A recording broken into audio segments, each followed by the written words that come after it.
Thanks so much for being here today. Thank you. Now, a common problem, well, one that's a lot more common than people think, is dizziness. And I know there are a couple of types, but there are also some ways to prevent it. Right. The first type is pretty common, and that is the type that's kind of a whirling or a merry-go-round. Someone feels like they just got the teacups at Disney World. Right. I hate that those. causes that type of a thing where you just feel like you're doing this all the time. Yeah. I suffered from that for a period of time, and actually I was helped by Dr. Roy Sweat, who developed the technique that we use. The second one is positional, where you'll bend down and get up for a second. A lot of times this happens with athletes, and they just get stunned and they're off balance, and if they feel like they can take another step and they'll fall over. People actually look like they're staggering, like they're drunk, and that type of thing.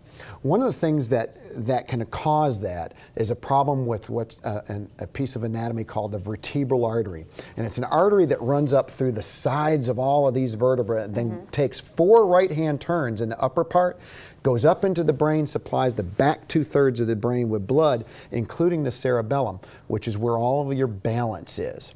Now, if this atlas, this area gets tilted or turned, it can actually kink that artery up, and I think there's a diagram of that that they'll put up on the screen, where it'll kink up that artery and cause a decrease in the amount of blood flow and oxygen to the brain, causing that part of the brain not to work properly. So then you get dizzy, and that's when you start feeling like you're drunk and you're going to fall over. Can also cause nausea and migraine type symptoms, like visual type of disturbances, because that part of the brain is also affected by that. The occipital lobe is affected by that artery as well.